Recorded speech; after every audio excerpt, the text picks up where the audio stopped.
Mask off. Voting rights are up on the chopping block. First and foremost, I want to give all praise, glory, and honor that's due to Yahweh Ba'Hashem, Yahweh Shai, Ba'Hashem, Rachaha, Kwadash, and double honor to the elders and apostles of Great Millstone who rule well, peace and blessings to the 144,000 and the hopeful elect, Shalom Barakathum. And the title of this article here, it says, If the Voting Rights Act Falls. All right, now we know who we're dealing with, what we're dealing with here when we're talking about, the current people ruling over us, which they frame it mischief by law, okay, which that's been coming out a lot lately, at least for myself. As a matter of fact, I'll just go to it real quick, and I believe it's in Psalms, the 94th chapter. All right. Because we're at the point now. Psalms 94 and 20, it says, Shall the throne of iniquity have fellowship with thee, which frameth mischief by law? Because people, they relied so heavily on law and order and expecting an unjust man to do right by you, even by his own laws, okay? His laws were never upright, okay? And he himself, even if they were upright, has no integrity, okay?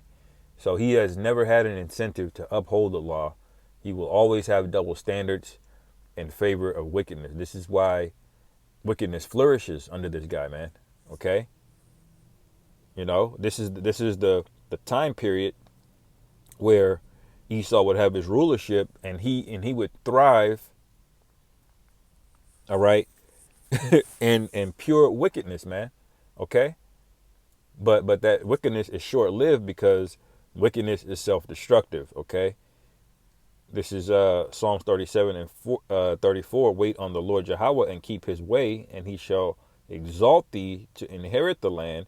When the wicked are cut off, thou shalt see it, okay? And the wicked is always going to be cut off, man, okay? This was always temporary. When the Lord, Salakia, well, I guess it was the Lord, and Isaac, you can receive it.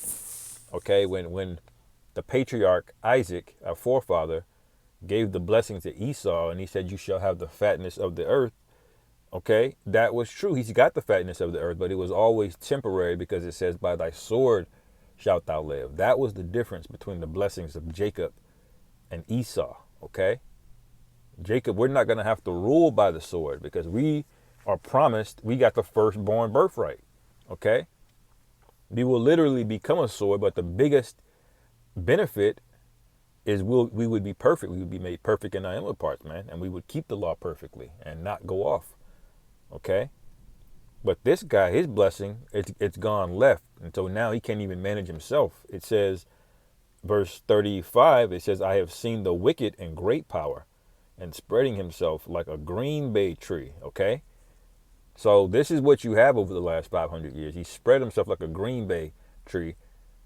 Okay, and his tentacles are in every facet of the world, man. Okay, it's in everybody's money. He's in everybody's land.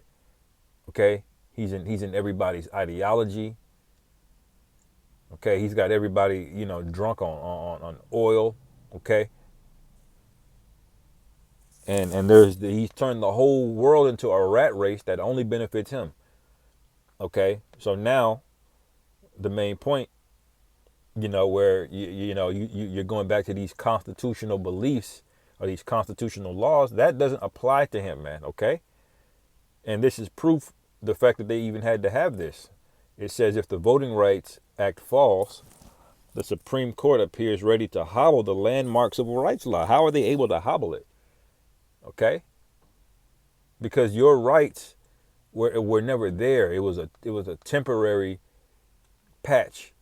Like you got a video game and they have a bug in the video game, and then they'll do what you call a patch. Okay, they'll patch the video game and they'll update it.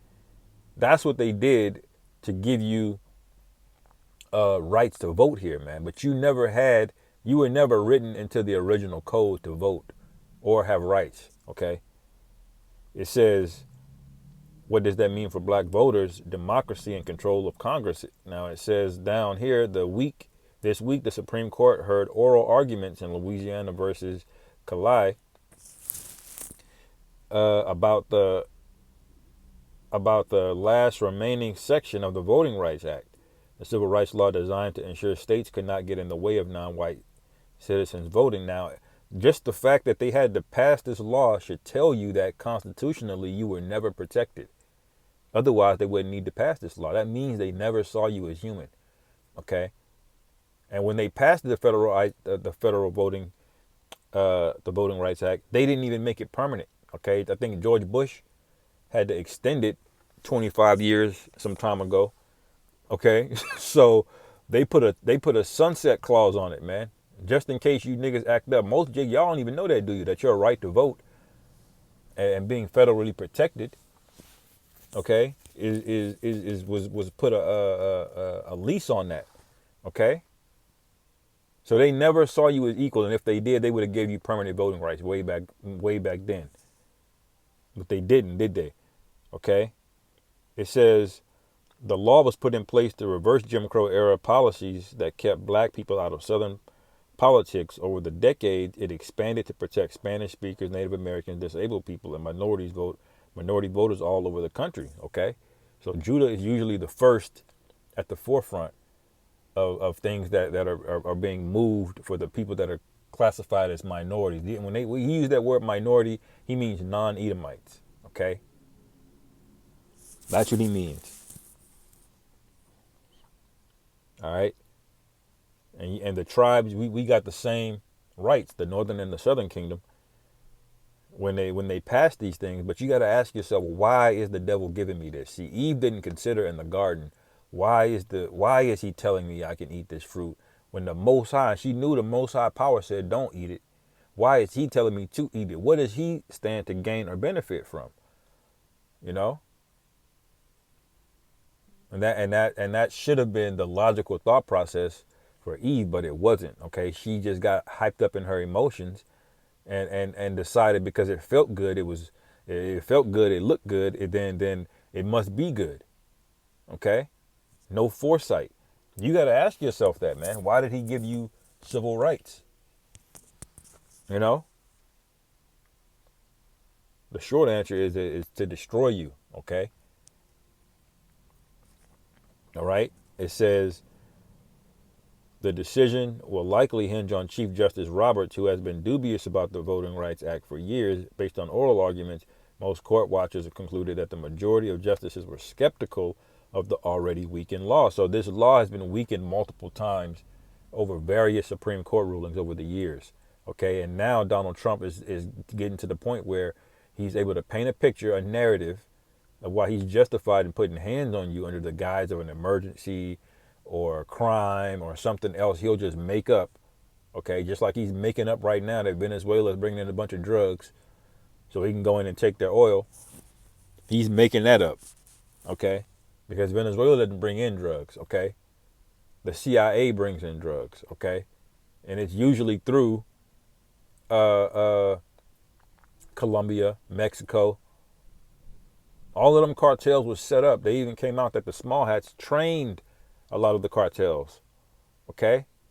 A lot of the brutal methods that they learned on how to chop up their enemies, and that was a certain group of people telling those cartels how to do it. And lo and behold, you have your first small hat president of Mexico there, man. Okay? A World Economic Forum lackey. All right? In Mexico. So that this shows you that what? We'll put that's in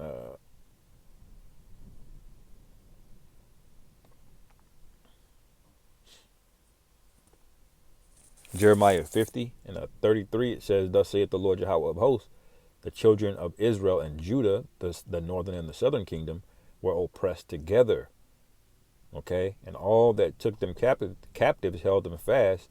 They refused to let them go, man. See, Issachar doesn't have a choice but to get out there and start chopping up them agave plants to make that tequila, move that cocaine. All right? Mexico is a plantation, okay, to supplant the southern kingdom, okay? because all of those drugs, all of that liquor, it ends up where? In Jake community, man. You know? So this is proof. More proof, okay? And it says, based on the oral arguments, yeah, Salakia, it says Justice Ketanji Brown, that demon, okay, gave the act its most elaborate and convincing defense, because she's got to, because she's the only so-called black woman up there, okay? She's got to appear strong, but she doesn't have a right. There's nothing you can do about this, man. You don't have a constitutional right like Edomites do, okay, to vote. And I'm going to get into the stupidity of that in a second, of voting to begin with. But just see the larger picture of him painting this narrative that you're criminal, he can put hands on you. And now the Supreme Court, which the majority of them were not just put up by Republicans, but by Donald Trump specifically. I think Donald Trump has appointed 3, maybe even 4 Supreme Court justices, man, which is unprecedented. That's a lot of people he put up there. There's only 9 in total up there. Okay. So the Supreme Courts are his guys. Okay. And now the Voting Rights Act is on the chopping block. So once this goes down, y'all are going to go back to the way things were, because these Edomites are tired of you, man. They do have so-called black fatigue, and they are tired of being watching you one-up them, take their women. You know, they're making the same money as you now, if not earning less than you now. Okay, they're on food stamps too. They're tired. Okay. Esau's about to remember the old paths. Okay, of his lineage. Anyway, it says, which soon might be transcribed as remembered as its obituary. Okay, so it's saying Justice Ketanji Brown gave the act its most elaborate and convincing defense, which soon might be transcribed and remembered as its obituary. Obituary is something, it's the writing of the dead, okay? It's the final thoughts that you write about a person that's dead or a thing that's dead, okay? So the Voting Rights Act is pretty much in the sights of Esau Edom, okay? And we told you that there was only one way to get up out of this thing, man. What did the Lord say? Enter ye in at what? Matthew 7:13. Enter ye in at the straight gate, for wide is the gate, and broad is the way that leadeth to destruction, and many there be which go in thereat. Okay, so all of you that went crying because Obama got elected and he did this and he did nothing for you. As a matter of fact, he went against you, man. Okay, he put all kind of rainbow agendas and things that are gonna affect you directly. He let all of these random immigrants come into the country right in your neighborhoods. Okay, they're in your refrigerator drinking the orange juice, not his. Okay, you're gonna be the most impacted. Okay, and he did this on purpose, man. Okay, these politicians are just there to keep Jake asleep, man. And if you don't wake up, all right, you're gonna be destroyed and given over to it, man. And there's no other way I can say that, you know. And you know what follows that. Okay, it says, because straight is the gate and narrow is the way which leadeth unto life, and few there be that find it. Okay, so the path that we're on is more difficult, but it's required because of what we're going to get. Okay, anything worth value is going to have some kind of resistance or require some degree of effort to get it, to obtain it. Okay. Luke 13:24 says, strive to enter in at the straight gate. For many, I say unto you, will seek to enter in and shall not be able. Okay, but y'all want to go up and vote for these politicians and to try to get a so-called better way of life. We don't have a continuing city here, as it says that in the book of Hebrews. Okay,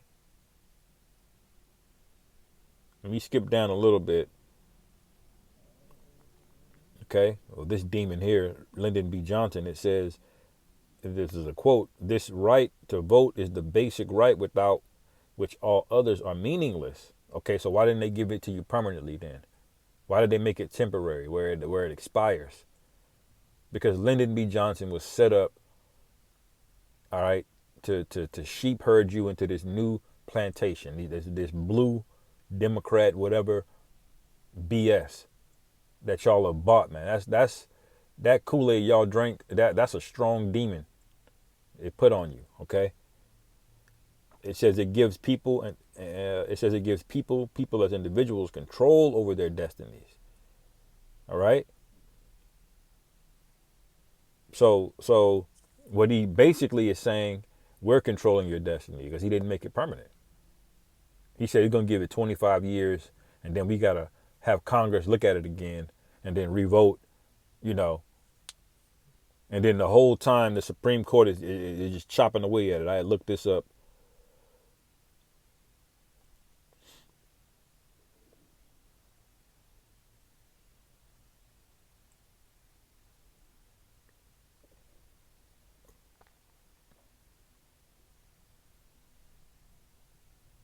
Okay.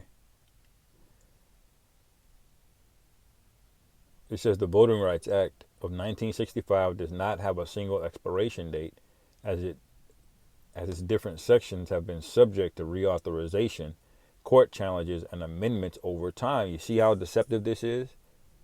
See? Different sections can have time limits on it. So he and Jake don't even know this. He doesn't even know the mechanics of how all of these things work. So Esau can just lie to you, man, and Jake wouldn't even know the difference. Okay, he don't know how all of this work. All right. So they can have certain parts of it expire on you, and then boom, look.